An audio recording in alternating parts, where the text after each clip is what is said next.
Nii, lugupeetavad komisjoni liikmed, head kutsutud, ma avan siis tänase koosoleku, et kuulata Riigikontrolli kontrolliaruannet haridusliku erivajadusega noorte kutseõpingute tööle siirdumise toetamise arutelu. Ja meil on kahjuks proua haridusminister ei saanud osaleda, aga Haridus- ja Teadusministeeriumi esindab kaasava hariduse valdkonna juht härra Jürgen Rakaselg ja ministeeriumi kaasava hariduse valdkonna nõunik Sandra Fomočkin ja Riigikontrolli poolt on siis auditijuht härra Rauno Minni ja audiitorid proua Triin Jõeleht ja Kristi Loide. Ja ma annaksin kõigepealt sõna siis Riigikontrollile, et seda aruannet tutvustada ja siis kuulaksime haridusministeeriumi esindajad.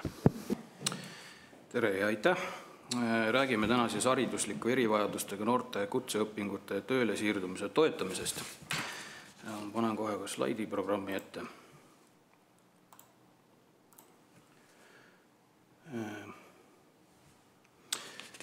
Nii, hakkas tööle.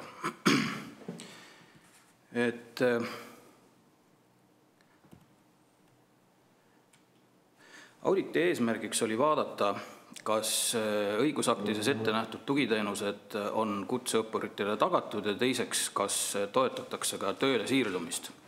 Auditeeritavaks oli meil Haridus- ja Teadusministeerium, kes selles valdkonnas on tegelikult kahes rollis, et ühest küljest on ministeerium poliitika kujundaja, kes peaks selle süsteemi eest heas seisma, et õppurile on kättesaadavad õigusaktidega ette nähtud tugispetsialistide teenused, et koolides tugirühmad õpetajad oleks olemas ja kogu see kutsekoolides toimuv oleks eesmärgistatud, ressurssidega toetatud ja toimuks ka tegevuste tulemuslikkuse seire. Ja teisest küljest on HTM enamus kutsekoolide pidaja.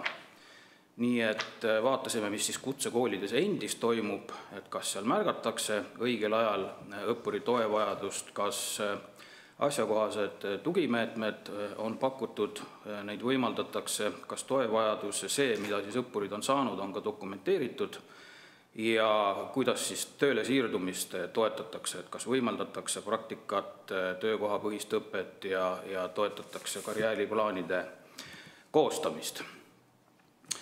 Nüüd enne kui veel sisu juurde minna, räägin mõned mõisted ka üle, et üldse aru saada, et millest jutt käib. Et toe pakkumine on kutsekoolide üks peamistest ülesannetest, aga märgata tuleb seda, et koolid pakuvad tuge ühest küljest kõikidele õpilastele, õpiabi, karjääriteenus, sotsiaal- ja psühholoogiline teenus ja teisest küljest on siis lisategevused veel nendele haridusliku erivajadusega õpilastele, HEV-õpilastele. Et nendele on ette nähtud siis haridusministri määrusega meetmed, milleks on siis individuaalse õppekava koostamine ja selle rakendamine siis individuaalne karjääriplaan, õppe väikerühmas, siis mõõdukas või põhjalik pedagoogiline sekkumine, et siin kusjuures on oluline moment ära märkida, et sellest sõltub ka lisarahastus, et kas toevajadusega õpilasel on vaja siis mõõdukat või sellist süvenenud tuge või sekkumist. Ja siis üks meede on täiendav eesti keele õpe siis sellistel õpilastel, kes õpingute alguses ei ole suuteline veel eesti keeles õppima. Metoodika on üsna sarnane meie tavapärasele lähenemisele, et siin on oluline võib-olla ära märkida see, et me vaatasime aastaid 2019 kuni 2024, et mõnedest toimingutest, näiteks veebiküsitlus on peaaegu aasta juba möödas, et veidi on võib-olla vett juba ka merre voolanud ja olud on natukene võib-olla teisenenud või muutunud. Aga veel on tähtis see, et valimis oli meil siis 26 kutsekooli, need on siis Eesti kutsekoolid.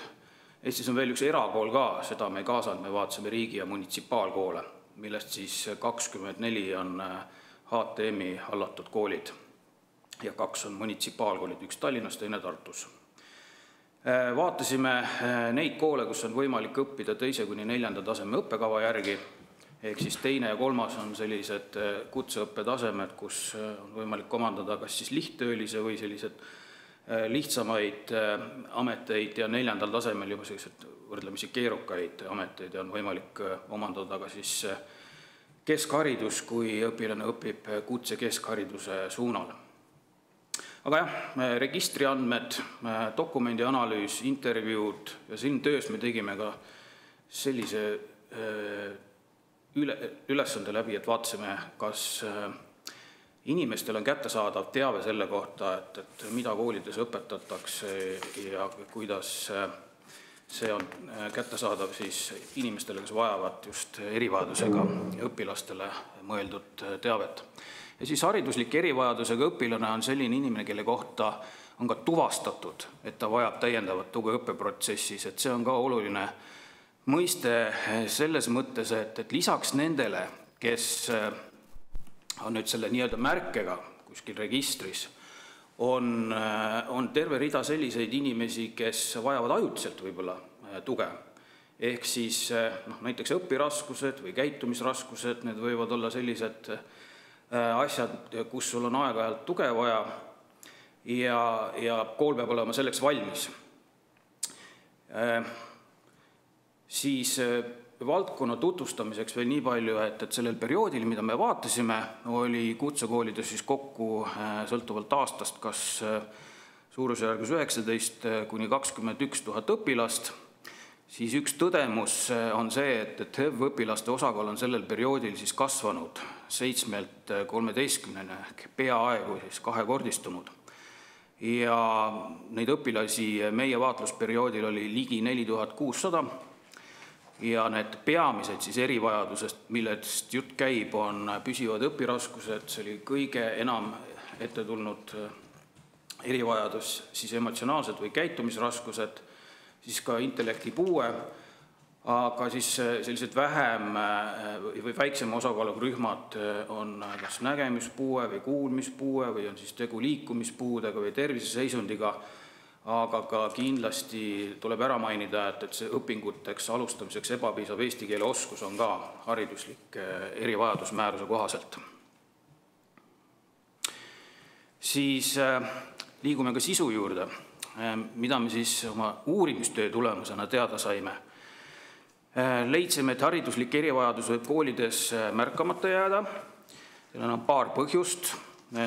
Kui me küsisime koolidest, siis küsitlusele vastas 24 kutsekooli, millest veerand siis ütles, et nad kõikide vastuvõtukomisjonide töösse iga eriala puhul ei kaasa tugispetsialiste, kuigi see on nõutud.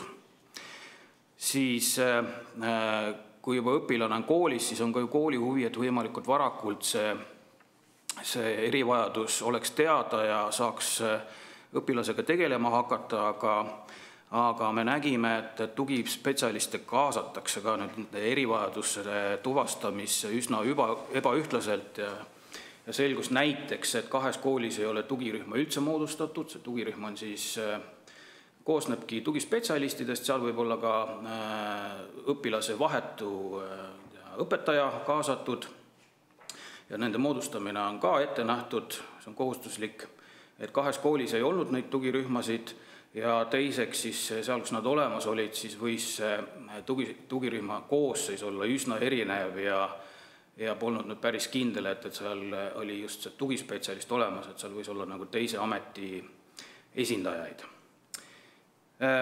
Veel puudusid ka sellised ühtsed hindamisvahendid, mis võib-olla aitaks üle koolide ka ühtlasemalt seda hindamist teha.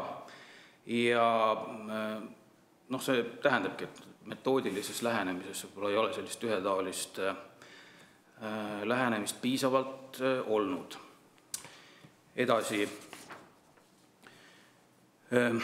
mis on selline nagu alarmeeriv tähelepanek, on see, et 90% kutsekoolidest öeldi meile, et nad ei suuda ressursipuududel õpilastele tagada ette nähtud teenuseid. See võis olla see, et kas nad mingil juhul nagu üldse ei suutnud või mingil juhul ei suutnud siis sellises vajalikus mahus seda teha.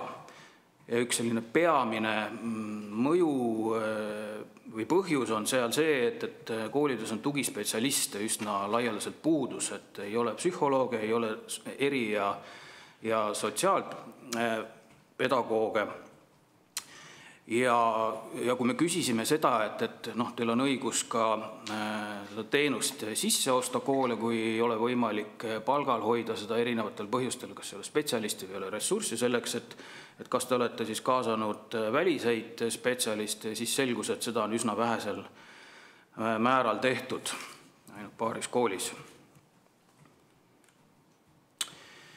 Siis üsna oluline on ju see, et õppekavad, mis avatakse, oleks tööturu vajadustega vastavuses, et see suurendab kõikide õpilaste, eks ole, ju tööle siirdumist ja eriti on ju võib-olla kehvemas olukorras HEV-õpilased, kui õppekavad ei vasta tööturu vajadustele. Et me nägime, et koolid on üsna sageli lähtunud õppekavad avamisel sellest, mis neil juba varem olemas on.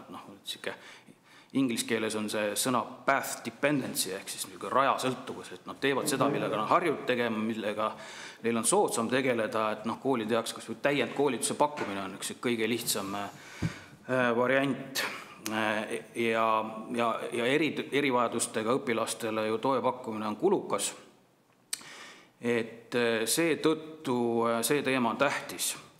Ja seda on ka ajakirjanduses päris palju kajastatud, et on selliseid õppekavasid, kus koolitatute hulk ikka oluliselt ületab tööturu vajaduse ja seetõttu on siis õpitud hiljem tööelus rakendada üsna keeruline, et see klassikaline näide siin on aiandus, isegi 1000% neid inimesi rohkem koolitatud, kui võib-olla tööturul tarvis oleks.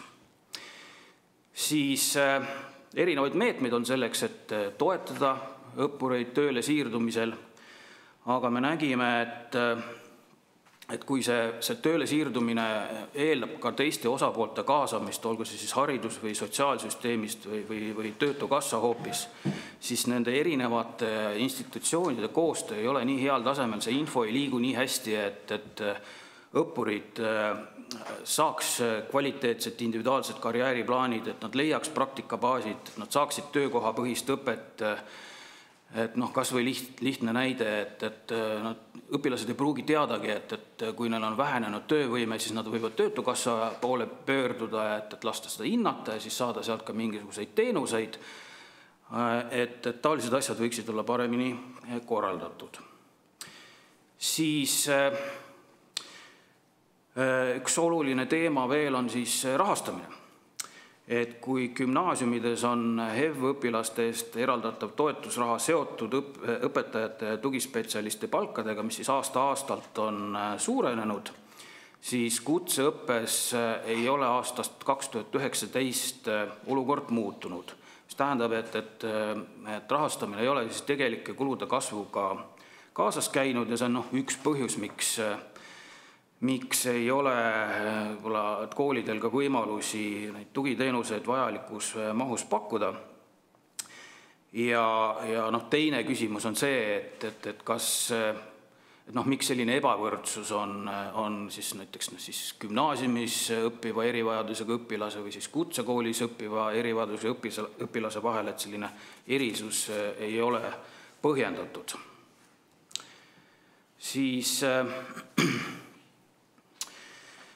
üks teema veel, kus me tuvastasime võib-olla õigusselguse probleemi, on see, et riigil on kohustus õigusaktidest tulenevalt tagada kutseõppe kättesaadavus igas maakonnas. Kui me püüdsime seda analüüsida, siis me nägime, et jah, et see olukord maakonniti on erinev, et Hiiumaa võimalusi ei saa siin, Tallinnaga võrrelda, mis on mõnes mõttes loogiline, aga kui hakata sinna sisse vaatama, siis oli üsna raske näppu peale panna, mis see olukord on sel põhjusel, et see kättesaadavuse mõiste ei olnud üheselt selge.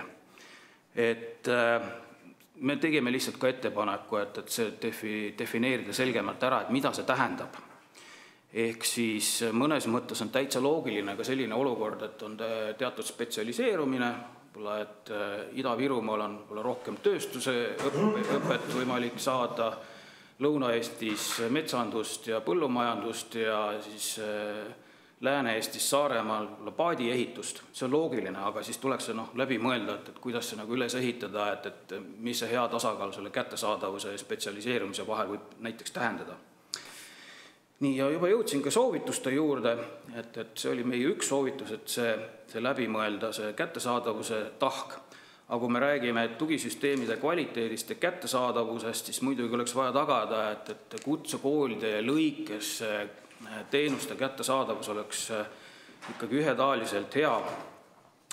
Sealhulgas, kui me üritasime aru saada, sellest kvaliteedidimensioonist, siis seda me ka saanud hästi teha, sest tulemuslikkuse näitajaid ei olnud teenustele selgelt seatud, et tegime ettepaneku seiresüsteemid käima panna ja mõõdikud paika saada.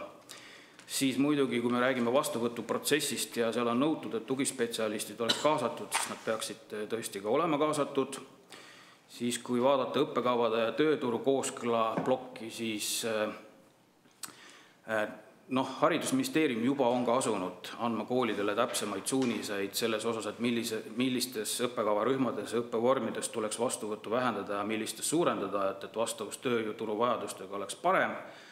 Aga mida me ise arvame, et on oluline meede ja mida võiks rohkem toetada, suunata, ohjata, juhtida, eest vedada, on see töökohapõhine õpe. Et ka mitte ainult meie, vaid nagu muud uuringud ütlevad, et see tööriist justkui nagu toimib, et seda võiks nagu kasutada. Siin peaks olema ka võib-olla koolid ja ministeerium aktiivsed, et mitte lihtsalt jääma lootma sellele, et tööandjad näiteks on omalt poolt aktiivsed ja pakuvad neid võimalusi, et siin peaks keegi nagu võtma eestvedaja rolli. Ja kui me rahastamisest ja koostööst räägime, siis jah, et see ebavõrdsus tuleks üle mõelda, rahastamismudeliga on Haridus- ja Teadusministeerium ka tööle hakanud, siis sellest kättesaadavuse õigusselguse küsimusest ma rääkisin, et seda tuleks adresseerida või sellega tuleks tegeleda. Ja see, et erinevate nüüd siis institutsioonide koostöö paika panna, et see õpilane sinna kuskile vahele nagu rippuma ei jääks, see on üks ettepanek, et just see juhtumi korraldus, et inimene saaks siis nagu tuge ükskõik kelle käest, et see süsteem nagu selle poole pealt toimiks, et info liigub ja õpilane ei jää omapäi. Ja sellega ma selle sissejuhatava osa tõmban kokku ja võime arutelu juurde siiruda. Nii, aitäh. Ja ma annaksin nüüd sõna Haridusministeeriumi vastava valdkonnast vastutavatele inimestele, et võib-olla õigepealt siis härra Rakaselg ja siis proua Fomočkin saab täiendada. Tervist. Ma üldjoontes me oleme äärmiselt tänulikud, et Riigikontroll selle auditi ette võttis. Ja ma ei tea, kas see rõõmustab või kurvastab, aga tuleb tõdeda seda, et see probleemide loetelu, mis sellest on välja tulnud, ei ole olnud meie jaoks üllatus. Et paljud asjad on meil ka töösse juba võetud, mõningad asjad on veel planeerimisfaasis, aga kuna me oleme kutsehariduse valdkonnas praegu tegemas väga suuri muudatusi samal ajal, siis selle sünkroniseerimisega natuke vaeva siin on, aga jah, et mõnedki asjad on juba käima lükatud. Aga ma annaksin Sandra Fomočkile siin sõna, kes on selle auditi valmimisega ja selle teemaga igapäevaselt seotud. Aitäh ja tere hommikust! Ja mõned kommentaarid siis meie poolt, et slaid ei ole, et suuliselt räägin, mida me oleme öelnud ja tegelikult nii nagu ka selles kirjalikus auditi vastuses, et oleme probleemidest teadlikud, mõne teemaga juba töös või juba olukorda parandanud ja on ka mitmeid plaane siis selleks, mida edaspidi ette võtta.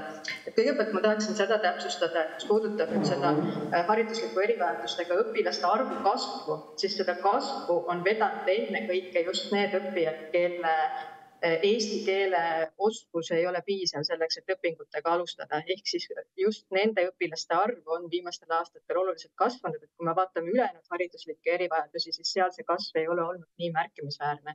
Ehk siis juba ka eestikeelsele õppele ülemineku reform, kui see järk-järgult lõpuks jõuab siis nende õpilasteni, et ka põhikooli lõpetajad kõik oskavad paremini eesti keelt, et siis ka see tegelikult juba aitab kaasa sellele, et neid tuge vajavaid õpilasi ei tohiks tulevikus olla nii palju. Mis puudutab tugispetsialistide kaasamist vastuvõtukomisjonidesse, siis selles osas meil nüüd käesoleval aastal juba on kehtiv uus vastuvõtumäärus, mis kohustab seda, et tugispetsialist peab olema vastuvõtukomisjoni kaasatud ja samuti me töötasime välja siis ka juhendmaterjali, mis puudutab seda vastuvõttu, kus on just eraldi räägitud ka sellest, kuidas selle vastuvõtuprotsessi käigus juba toevajadust kaardistada, kuidas seda märgata. Et selles osas meil ka juhendmaterjal on valminud ja me oleme seda koolide tugispetsialistidele ka tutvustanud ja seda on meil kavas iga-aastaselt ka uuendada, siis nii nagu kogemus siis, et selle aasta vastuvõtuprotsessi kogemust analüüsime augustis ja siis ka vastavalt uuendame seda juhendmaterjali. Siis tugispetsialistide osas veel, et tegelikult, kui vaadata jällegi 5 viimase aasta statistikat, siis nende arv siiski on kasvanud. Koolipsühholoogide arvu osas ei ole olulist muutust. Samal ajal näiteks eripedagooge ja sotsiaalpedagooge nad on eelmisel aastal juba oli peaaegu poole rohkem kui 5 aastat tagasi. Et selles mõttes ikkagi on olnud kasv. On tõsi, et neid ei ole siiski piisavalt ja eriti oluline on tõesti see, et koolide seis on väga ebaühtlane. Et meil on kutsekoole, kus peaaegu iga 3. õppija on haridusliku erivajadusega ja seal on vastavalt ka tugispetsialiste rohkem, aga samas meil on selliseid koole, kus siis ei õpi tegelikult ühtegi või vähemalt ei ole märgitud infosüsteemidesse, et seal oleks ühtegi haridusliku erivajadusega õppijat ja vastavalt siis nendes koolides ka tugispetsialist ei tööta. Et jah, üks oluline selline tegutsemissuund meie jaoks ongi, et see muutuks ühtlasemaks. Nii see, kus need haridusliku erivajadusega õppijad on, kui ka koolide võimekus siis tugiteenuseid pakkuda. Õppekavade osas meil on kohe minemas välja hange, et teha 2. ja 3. taseme õppekavade rakendumise uuring. Ehk siis me tahame teada täpselt, et kus need probleemid on nii koolide vaates, õppijate ja lapsevanemate vaates kui ka tööandjate vaates ja saada sellist head sisendit, et ka 2. ja 3. taseme õppekavade arendusega sihipäraselt ja teadlikult tegeleda, et kui praegu kutsehariduse reformi raames on uued õppekavad just kutse keskhariduse tasemel välja töötatud, et siis edasi liikuda ka 2. ja 3. taseme õppekavade arendusega, nii et sellega me oleme ka siis tööd alustanud. Ja rahastuse osas siin nagu see võrdlemine üldhariduse ja kutsehariduse puhul selles mõttes on väga keeruline, et juba ainuüksi hariduslikku erivajadust me täna seadusandluses oleme erinevalt defineerinud, et see, keda me mõistame üldhariduses haridusliku erivajadusega õppija all, ei ole päris sama, nii nagu me teda täna oleme kutsehariduses defineerinud. Et selles mõttes see ühtlustamise vajadus ei puuduta mitte ainult rahastust, see puudutab kogu tegelikult sellist õppijate toetamise süsteemi, vähemalt keskhariduse tasemel ja just nendel madalama taseme õppekavadel selleks, et ka üleminekut põhiharidusest keskhariduse tasemele või kutseõppesse oleks sujuvamad. Et siin jah, selles mõttes ei ole vaja mitte ainult rahastusaluseid ühtlustada, vaid üldse kogu seda tugiteenuste osutamise regulatsiooni. Ja selles osas ka me oleme juba teele läinud, et ka hariduskeskuste loomisega, et seda ette valmistades siis selle probleemiga tegeleda.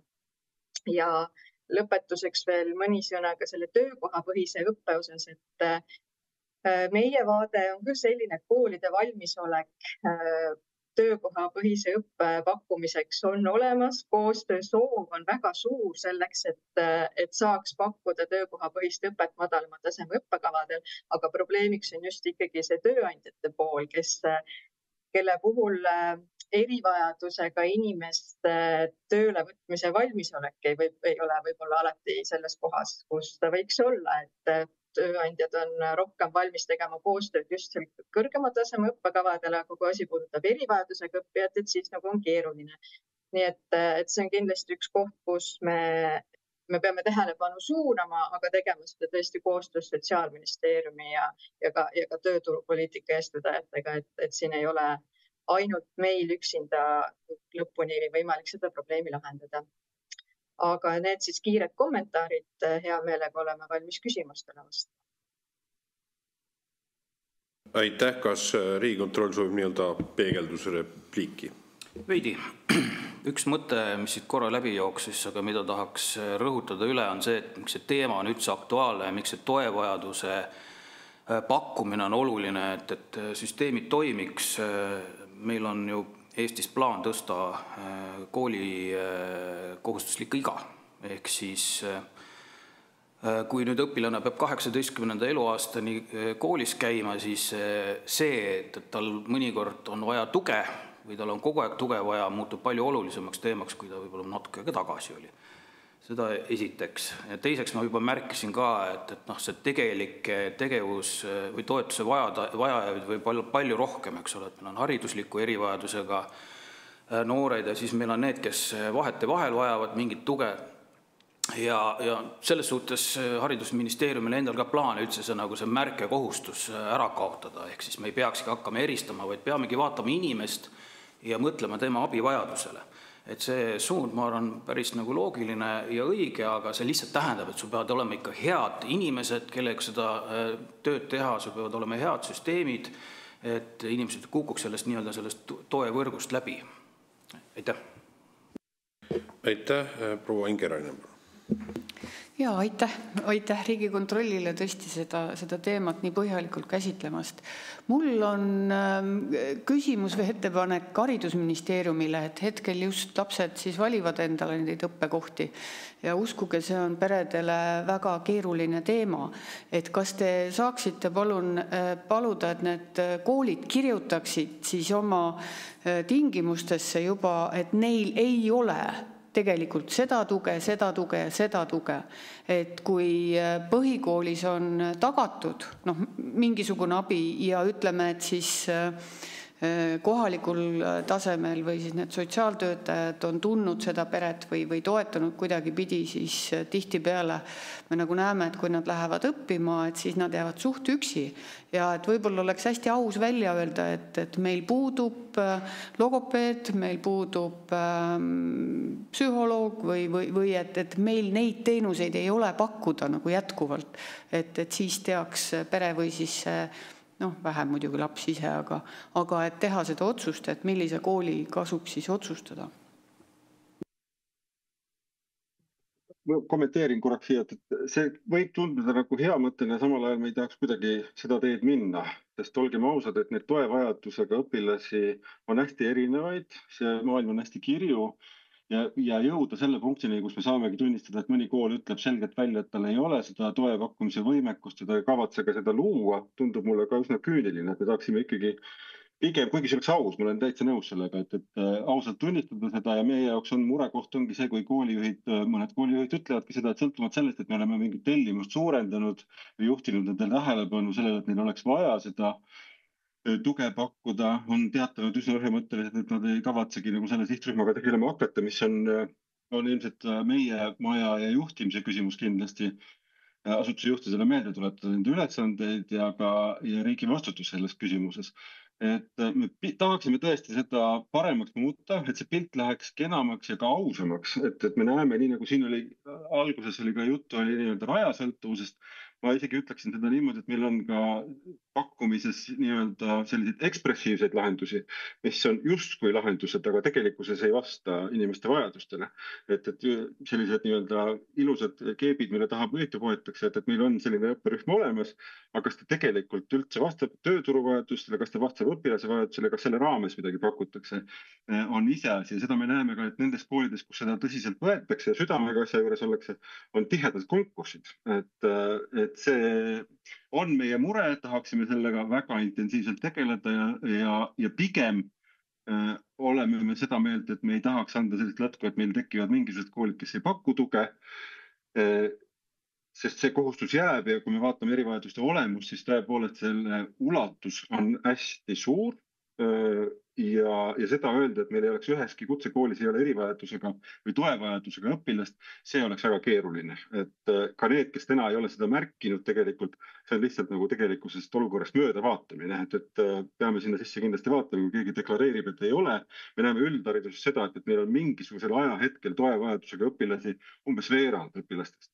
Et kui keegi ütleb, et mitte kunagi ei ole, meil ei tule selliseid õpilasi, siis see on meie jaoks selline punane lipukene. Aga jah, ma olen nõus, see oleks aus, kui seda ei ole, aga jah, siin on see teine külg ka. Ma korraks veel seda teemat jätkates, et hea küll, et ausalt ei saa öelda, et seda teenust ei ole, aga et lapse seisukohast, et teha siis temaga mingi riskianalüüs, et kui suur on see võimalus, et ta saab tänu sellele koolile, iseseisvale elule ja tööturule, et sellist nagu vastu võttes teha nagu selline, ma ei tea, mingi riskimaatriks, et siin hästi kenasti öeldi, et see turvavõrk, no seda täna ei ole. Et olgem ausad, see haridus, sotsiaal, rääkimata sotsiaal- ja tervishoid, need asjad ei ole meil võrgustikus. Aga et võib-olla ikkagi proovida seda noort inimest aidata, et kui suur on potentsiaal, et tema vastavalt oma erivajadusele sellest koolist saab üldse läbi ja saab ikkagi tööturule iseseisva elu peale.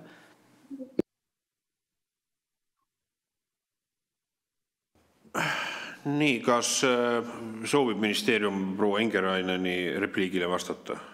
Jaa, põgusalt, et selle õpikohustuse pikendamise raames tõepoolest tuleb ka vaatluse alla, et koolide vastutus selles läheb nagu hüppeliselt suuremaks. Et kui meil täna 5% kutsekooli õpilastest kukub välja õpingute jooksul, siis edaspidi me seda niimoodi ikkagi lubada endale ei saa. Et me võime küll öelda seda, et selle 5% hulgas on pooled võib-olla on sellised, kes ei ole väga päris kindlad olnud, et kas see eriala on nende jaoks, kellel ei ole võib-olla sellist toevajadust, aga ikkagi julgelt üle poolte vajavad tuge ja on sellepärast täna välja kukkunud. Ja kui see kohustus ja vastutus jääb koolile, siis mina küll loodan, et me suudame siin sellised nihke tekitada, et see võrgustik tekib. Ma ühte asja kommenteerin veel, et meil on olnud palju juttu tugispetsialistidest, aga tegelikult õpilase kõige esmane toetaja koolis on õpetaja. Et siin ei ole mitte ainult tugispetsialistide küsimus, vaid tõesti, kuidas me õpetajate vastavaid kompetentse suudame toetada ja arendada, et iga õpetaja oleks valmis õpilast õppeprotsessis toetama. Et selles osas ka me oleme ise juhendmaterjale juba, aga just, et see ka sellist õpetaja koolituse arendustööd, et võimalust koolides toetamiseks paraneks. Nii, aitäh. Härra Allas, palun. Ja, tervitus. Kas mind on kuulda? Minu küsimus oleks siis see, et kas need toevajadustega õpilaste osas on ka haridusministeerium teinud nagu sellist jätku-uuringut, et kuidas neil tööturul on läinud, et sealt teha mingeid järeldusi või on plaanis sellist uuringut teha? Aitäh. Ja võin vastata, et meil on selline regulaarne uuring edukus tööturul ja selle edukus tööturul seire raames me oleme eraldi vaadanud ka tuge vajavate õppijate edukust ja siin on tõsi see, et haridusliku erivajadustega õpilaste töölistumine on madalam, nende keskmine sissetulek on madalam hiljem, et ainus, mille osas haridusliku erivajadustega õppijate näitajad on paremad kui ülejäänud õpilastel on see, et nad on rohkem kordusõppijad, ehk et nende seas on rohkem neid, kes lõpetavad ühe õppe ja siis kohe astuvad järgmisse. Aga selle põhjus jällegi on see, et miks nad muudkui õpivad, on see, et nad ei saa tööle, et tegelikult nad tahaksid minna tööle, aga nad ei leia endale sobivat tööd. Ja siin jah, et on ühelt poolt kindlasti tuleb vaadata sisse õppekavadesse, et mida me õppekavades ja õppekorralduses peaksime muutma selleks, et juba õpingute käigus tekiks rohkem praktikavõimalusi, just et see õpe oleks rohkem töökohapõhine, nii nagu ka Riigikontroll on soovitanud.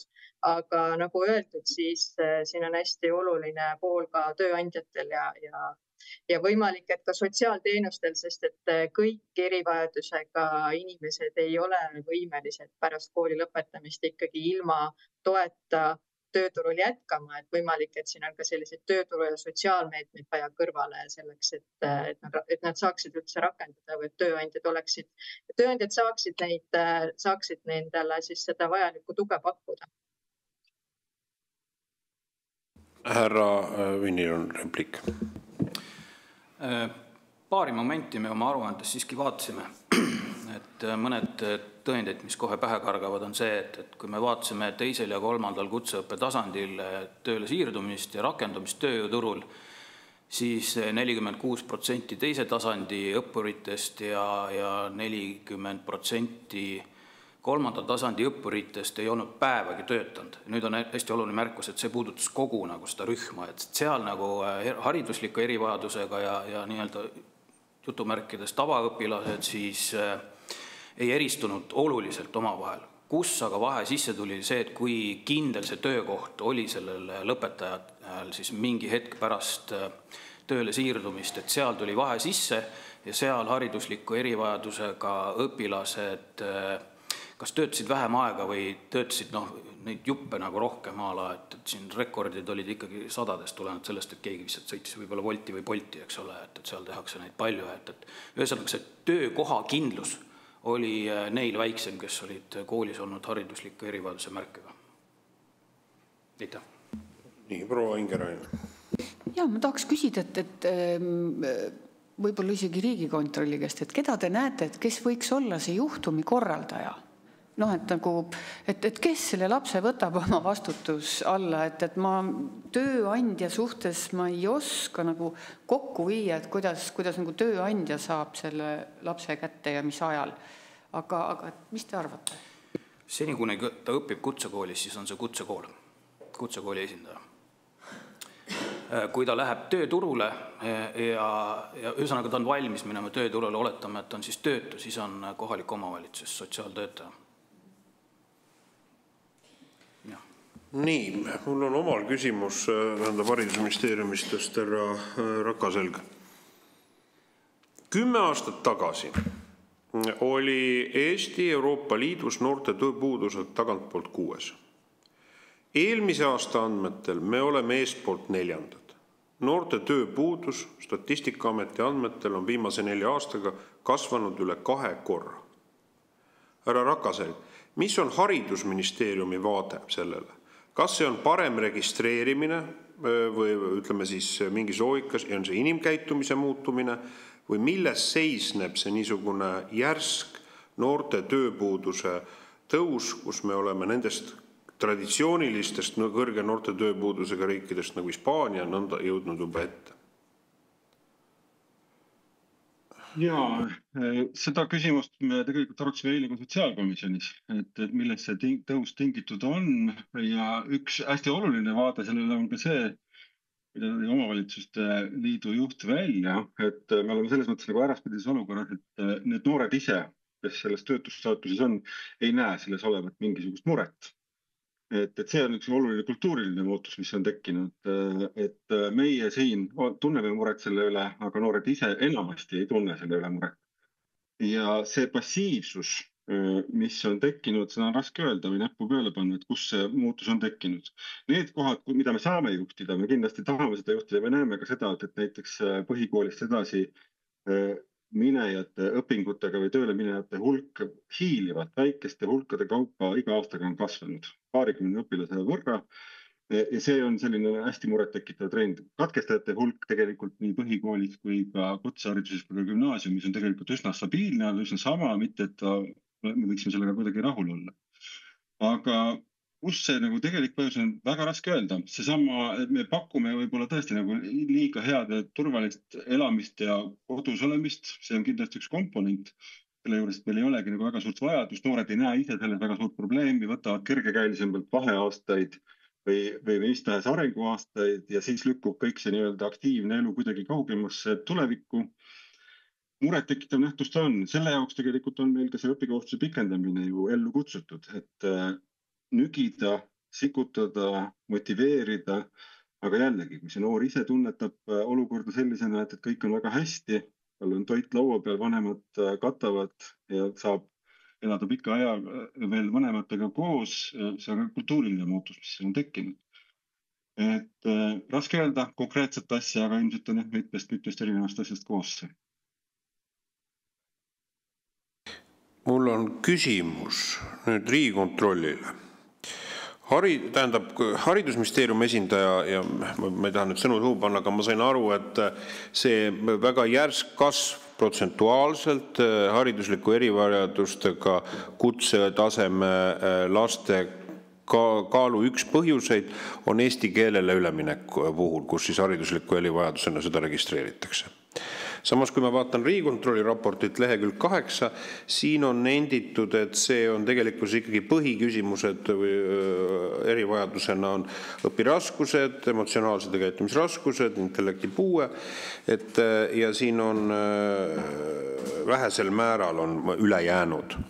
Et kui suur osakaal siis sellest hariduslikust erivajadusest Riigikontrolli nende andmete järgi siis on just nimelt siis mitte keelelistel või vähese keeleoskuse probleemil, mis vajab siis eraldi toetamist.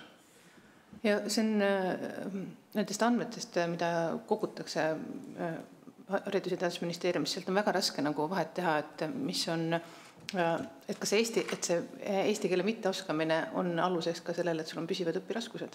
Või siis on, et sa ei saa seda nii täpselt eristada, aga arvuliselt neid õpingute alustamiseks ebapiisava eesti keele oskusega on 182 inimest 4000-st. Et me ei saa öelda, et see nüüd nagu nii suur põhjustaja oleks. Et need on registriandmed, et võib-olla ministeeriumil on mingid muid andmeid veel, mida registris ei peeta. Kas ministeerium suudab kommenteerida, mis proua Fomočkini repliik oli see, et mis on teie hinnangul relevantne? Ja ma just üritan samal ajal kiirelt seda statistikat otsida, et kui me vaatame nüüd käesolevat õppeaastat 2024-2025, siis püsiva õpiraskuste märkega on 1992 õpilast, ebapiisava eesti keele oskuse HEV-märkega on 977 ja see ebapiisav eesti keele oskus on siis nii-öelda sageduse arvu teine kõige enam levinud hariduslik erivajadus. Emotsionaalsed käitumisraskused 700 õpilast. Et jah, ma ei tea, kas siin on nagu tulenevalt mingist metoodilisest erinevusest, et need andmed siin lähevad lahku, aga meie andmed EHIS-est näitavad ikkagi, ja just, et see on ka see muutus, et kui vaadata 5 aastat tagasi andmeid, siis tõesti neid eesti keele mitteoskamise märkeid oli oluliselt vähem, et siin suur hüppe on toimunud just viimasel paaril aastal, et ka see aruande periood ju tegelikult käesolevat õppeaastat enam ei puudutanud, et siit ka tuleb see muutus tegelikult. Ja siin ka võib öelda, et miks see nii on, et lihtsalt koolid on hakanud oluliselt rohkem seda märkima sel põhjusel, et venekeelne õpe kutsehariduses on tõmbunud kokku, et kui varasemalt ka need, kes eesti keelt piisavalt ei osanud, lihtsalt jätkasidki kutsehariduses vene keeles, siis enam see võimalik ei ole ja seetõttu ka neid märkeid on tulnud juurde. Riigikontrollile küsimus, et kas teil oskate te oma analüütilisest hinnangust lähtuvalt tuvastada nüüd seda, et on olemas grupp, kes on tegelikult lapsed, kes lõpetavad põhikooli või jätavad põhikooliga poolele, ütleme siis seoses erivajadusega. Ja nüüd, ütleme, nendest on siis HEV lapsed mingisugune nominaalarv või protsendiühik siis üldse laste valimist, eks ole. Et kui palju nendest lastest, HEV-lastest, siis tegelikult gümnaasiumi ei lähe ja põhikooli või tähendab siis kutsekooli või kutse omandamise trajektoorit jääb tegelikult kõrvale. Sama küsimus, et kui lapsi võetakse vastu kooli, koolid ju valivad lapsi, eks ole, mis vastab nende annetele, vastab võimetele. Kui palju on lapsi, kes ütleme siis selle aasta sügiseks, sõna otseses mõttes, üldse ei leia endale seda kohta? Kas süsteem tegelikult näeb mingi võimalusega nii-öelda järelkonkursiga nõnda edasi, et iga laps ikkagi mingisuguse tahte korral, loomulikult vanemate tahte korral, haridusliku erivajadusega mingisuguse rakenduse, kui ta keskkooli ei lähe või ei kvalifitseeru, et ta kutse- ja ametiõppes saab. See on nagu, ma arvan, kõige esimene lähteküsimus. Kas süsteem nagu nii-öelda on üles ehitatud selle loogikaga teie meelest? Kahjuks ei oska sellele küsimusele vastata, sest me lihtsalt vaatasime ainult kutseõpet ja seda me ei uurinud, et kui palju neid noori võib olla, kes jäävad kutseõppest üldse kõrvale. et jah, kutsekooli saab minna ka ilma põhihariduseta, need ongi need teine, kolmas aste ka või?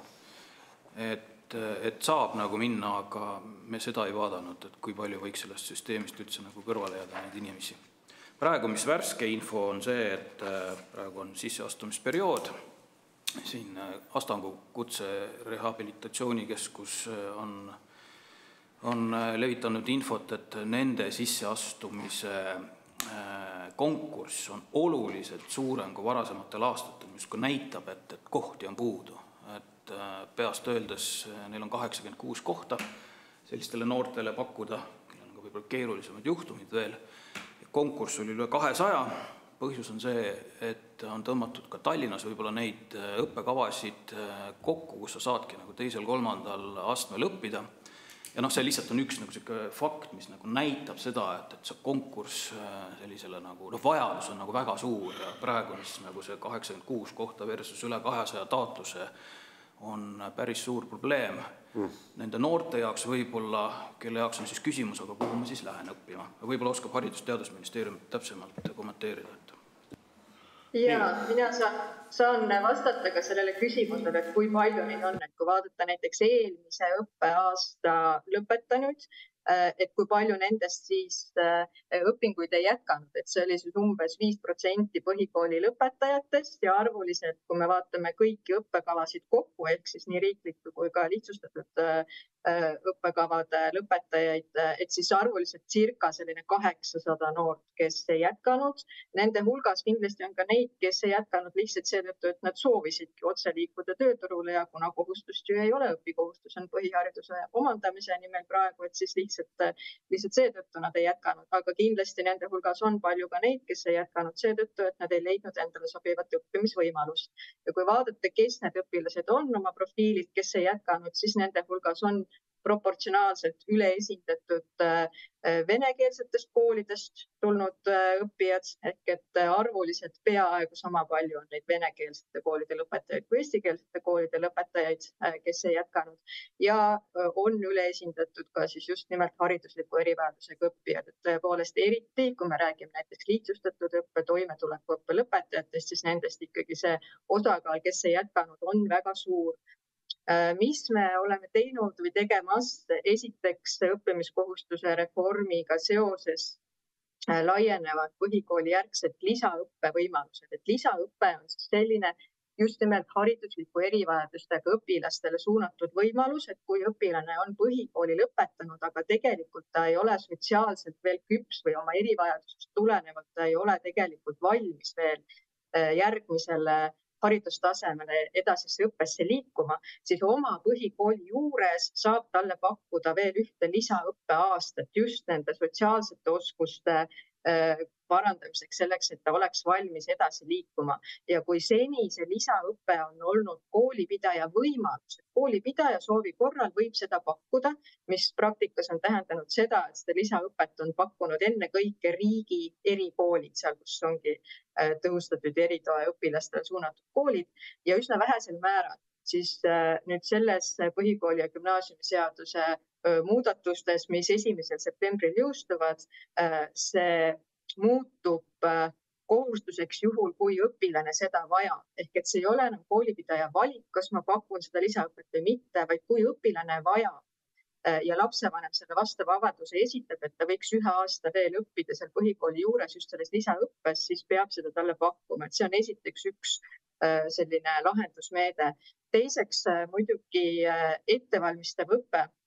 Et kui täna ka kutsekoolide juures meil toimub kutsevalikuõpe ja just ka käesolevaks selleks sisseastumisperioodiks just ka Tallinnas ja ka mujal Eestis me oleme neid kutsevalikuõppekohti kutsekoolidelt oluliselt rohkem tellinud, et peaaegu võiks öelda 2-kordistanud seda riiklikku tellimust kutsevalikuõppekohtade osas, siis edaspidi ka me näeme, et kui kutsevalikuõpe muutub ettevalmistavaks õppeks, ehk et selle õppe sisu on rohkem suunatud just nimelt edasiõppimisele, et pakkuda õpilasele täiendavat õpet nii sellise erialavaliku, üldpädevuste toetamise kui ka vajadusel eesti keele õppe osas.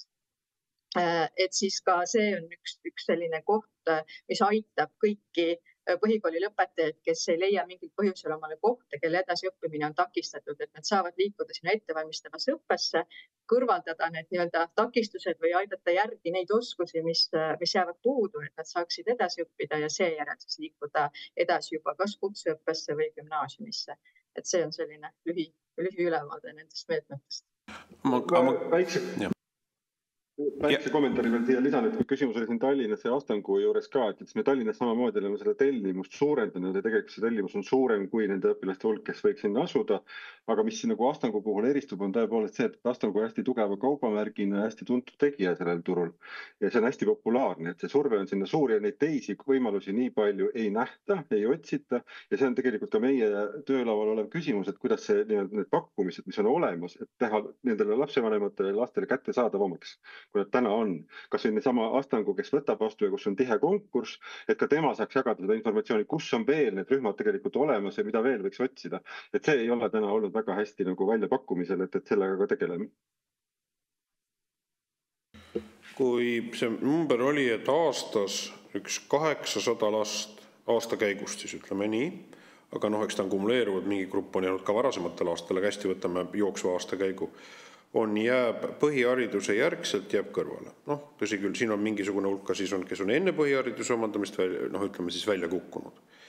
Ja küsimus on, et sealt on üks osa nendest on hariduslike erivajadustega lapsed, omakorda üks osa nendest, ma saan aru, on siis selle osundusega on keeleprobleemiga lapsed. Aga nüüd nendest lastest, kes on haridusliku erivajadusega lapsed, ja kes ei sisene, ütleme siis, kesk- või kutsehariduse loogikasse. Kui suur osa neist tegelikult tahtis seda teha, et siseneda kutseharidusele, kas me seda teame, see on nagu nüüd kõige olulisem küsimus. Et ütleme, kas see süsteemis on see, et kui on laps ja kui on vanemad ja laps on eriline, eks ole, ütleme mingist aspektist, et kas siis süsteem täna, ütleme, kandideerib ühte kohta, kandideerib teise kohta või esitab paberid, eks ole, kas süsteem täna on selline oma loogikalt, et lõpuks lapsel ikkagi mingi koht peab olema, ütleme, kus ta saab oma kutset omandada. Te kõnelisite sellest, et jõustub sügisest see, et põhikooli järgne see nii-öelda kordamisaasta, aga see on pigem õpiharjumuse säilitamiseks ja nõnda edasi, sealt ju eraldi kutseõpet ju põhikoolid ei hakka üles ehitama, eks ole. Et see on lihtsalt, et laps oleks oleks rakendusega ja loomulikult omandab ka mingisugused teadmisi ja sotsiaalset suhtlust. Et kuidas meie süsteemi loogika on?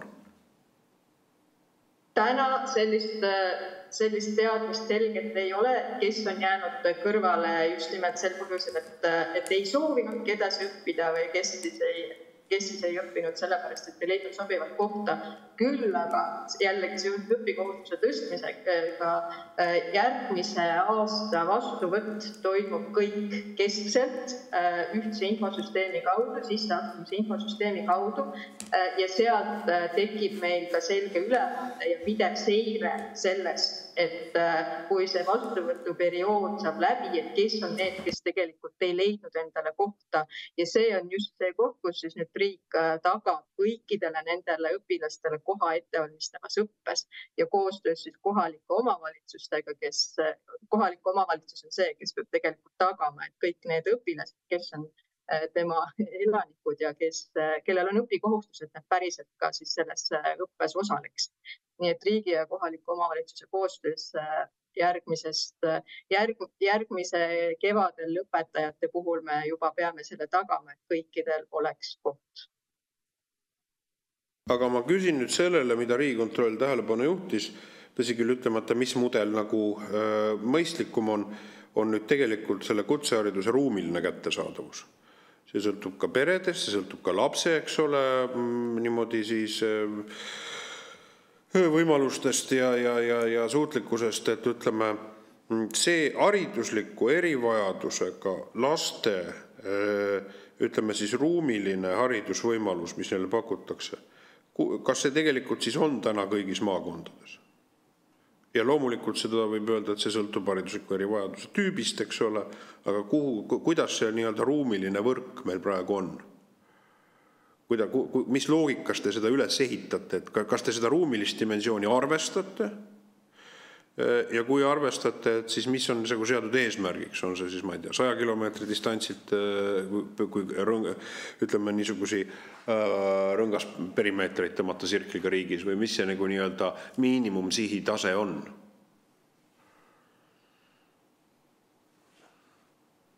Arvestame kindlasti. Siin on just, et nii nagu siin juba küsimuses ka oli see hästi oluline koht see, et need erivajadused on hästi eriilmelised. See, mis puudutab nüüd keerukamat ja väiksemaid sihtrühmasid, näiteks toimetuleku õppekaval lõpetanud, ehk siis mõõduka vaimupuudega õpilaste õpivõimalusi, siis need võimalused iseenesest on väga ebaühtselt jaotunud, me ei ole sellega üldse rahul ja nad on kujunenud tõepoolest selle alusel, milleks on senised koolid olnud valmis, kes on olnud pakkumiseks valmis, nemad on seda teinud ja me pole tegelikult eelnevatel aastatel seda liiga hästi juhtinud, aga me tahame seda kindlasti nüüd ja edaspidi teha. Et me tahaksime ennast väga välja raputada sellest, kus koolid teevad seda, mis neile tundub, et on nagu käepärane. Et see kättesaadavus peab suurenema kindlasti just nendes kohtades, kus nende õpilaste hulk on, sest nende õpilaste hulk on tegelikult selline, et me suudame need tuvastada absoluutselt igas maakonnas. Ideaalis me tõenäoliselt toimetuleku õppekaval lõpetanutele igas maakonnas seda võimalust pakkuda ei saa. Kuigi need erialad on sellised, et väga suurt infrastruktuuri nende õpetamiseks vaja enamasti ei lähe, siis piltlikult öeldes ikkagi kusagil sellise nii-öelda teise või kõrvalmaakonna lähedus võiks olla see piisav küll, et seda võiks ikkagi tagada. Meil on ka muidugi erinevaid lahendusi, mis on ka mingites punktides, kus need lapsed on ka koondunud, et me vaatame siin näiteks Maarja küla ja nii edasi. Aga nüüd järgmiste gruppide puhul on see pilt läheb laiemaks. Me peame arvestama tõepoolest, et kus nad paiknevad.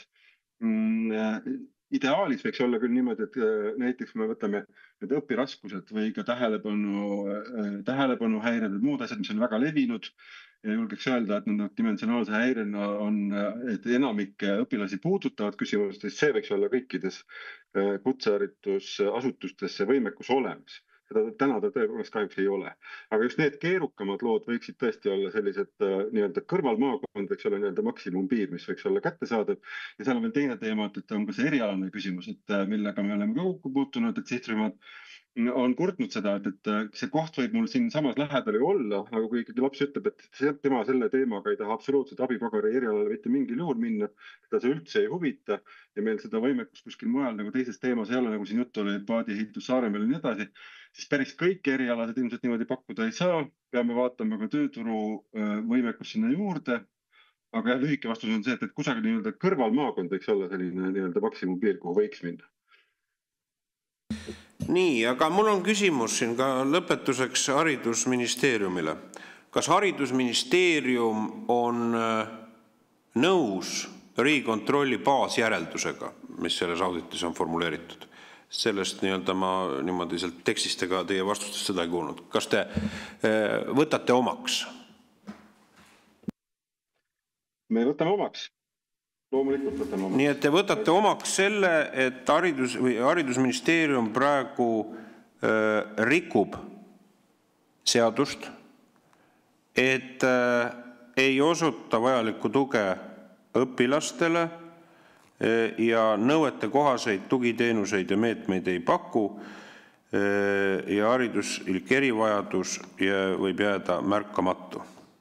Et see nii-öelda need järeldused, et praegune olukord ei ole, on tegelikult seadusest tulenevate õigusaktide vastane kui riigil, kui selle kutsehariduse teenuse pakkujal, et see seadusevastane olukord on praegu reaalne.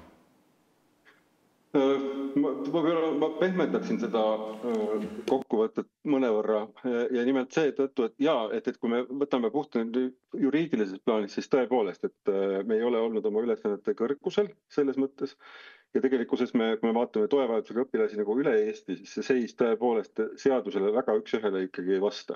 Samal ajal ma pean tunnistama seda, et see seis ei ole kunagi varem ajaloos, ka selle sama kehtiva õigusruumi ajal ei ole kunagi olnud nii hea, kui ta täna on. Ehk siis, et öelda seda, et meil on nagu sellega lootusetult halvasti, me rikume seadust. Jah, mingis mõttes on see õige, aga samal ajal me peame vaatama, millisest teekonna me oleme läbi käinud, kuhu me praegu teel oleme. Et ma nii reljeefselt seda võib-olla ei sõnastaks, aga ma kinnitan seda, et me oleme kindlasti selle auditi tulemustega või lõppjäreldustega nõus.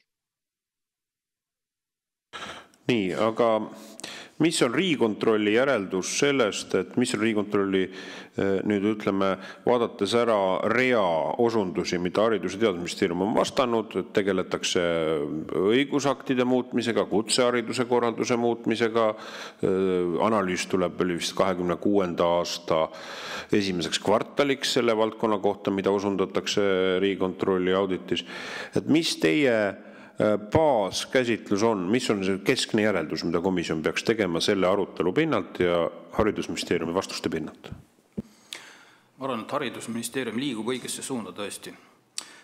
Me ise kavatsemegi vaadata just veel seda, et mis saab selle reformi tulemusena, et kooli kohustusliku iga tõstetakse, kuidas liigutakse nüüd ka nagu kutse ja siis üldhariduse sidumise pinnalt, et seal võib-olla rohkem neid võimalusi tekitada, ka nendele noortele siis pakkuda sellist nagu huvipakkuvat haridust ja sinna juurde vajalikku tuge.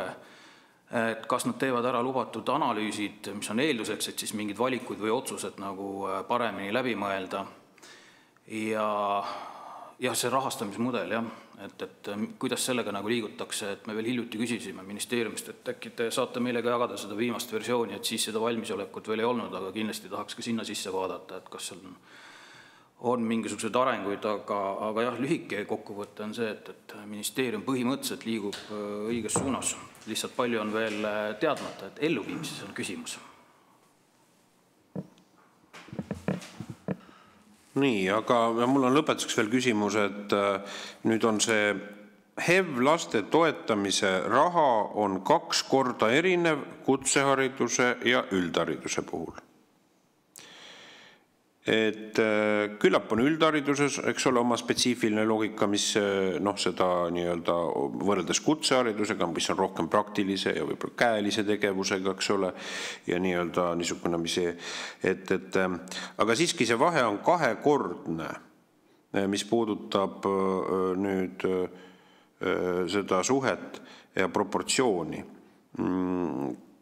Kas see proportsioon, ja see ei tähenda eraldi võetuna, et see peegeldab tegelikkust, mismoodi seda on korraldatud tugiteenused, aga õige on see, et siin on osundatud sellele, et mida te ise ka möönsite, et neid tugiteenuseid ei pakuta piisavalt. Järelikult see on ka kinni selle raha proportsiooni jagamisest. Ütleme, mis on siis Haridusministeeriumi nägemus, kas te plaanite seda proportsiooni siis tegelikkuses muuta?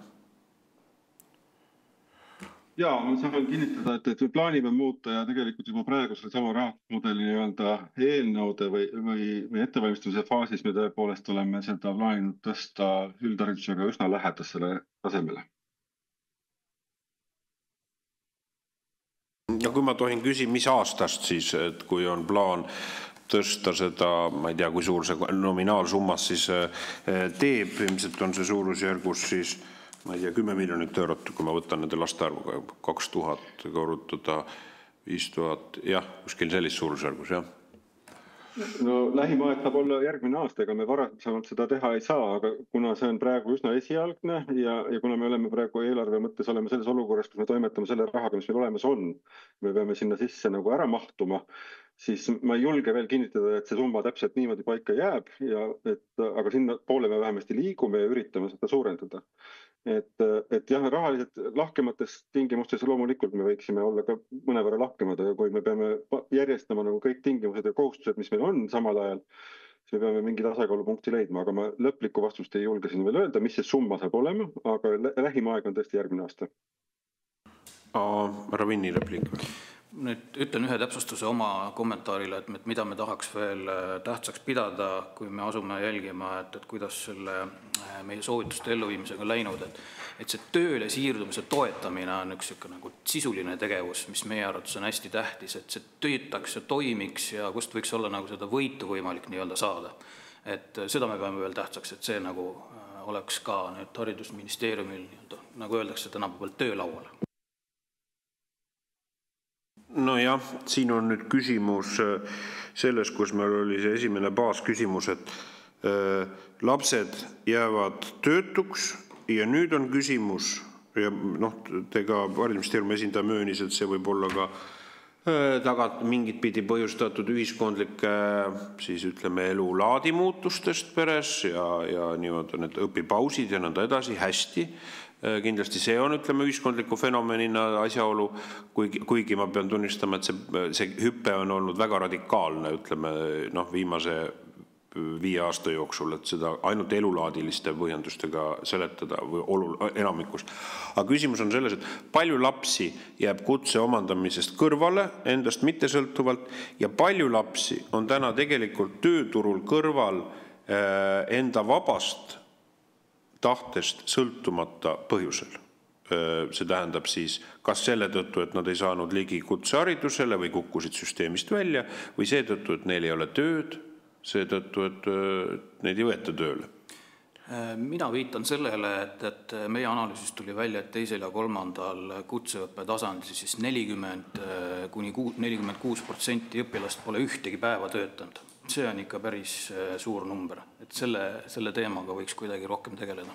Ja mis ajal ei ole ühtegi päeva tegelenud või töötanud siis aasta pärast õpinguid? 1,5 aastat olime see pärast. Kristi kommenteerib metoodika poolt. Ma vaatasin pärast lõpetamist kuni eelmise aasta juunini, et see sõltub siis lõpetamise aastast.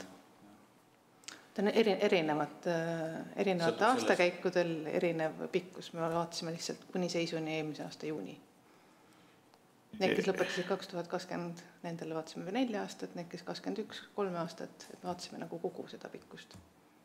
Okei, ja nendes gruppides ei ole 46% kunagi töötanud, see on siis, mingi mediaan tuleb sealt võib-olla siis 2 aastat selle loogika järgi välja, eks ole, nende lõpetamisega. Ja mis see näiteks kõrghariduse puhul on? Me vaatasime ainult praegu küll kutseharidust, et need, kes on kutsekesk saanud, seal oli siis 12%, kes pole töötanud. Jah. Okei, aru saada. Nii, aga mul on ettepanek siis, et komisjon võtaks teadmiseks, tunnustaks need esitatud andmed, tunnustaks Riigikontrolli siis auditi eest ja võtab siis teadmiseks need haridusministeeriumi tegevused, mida plaanitakse selleks, et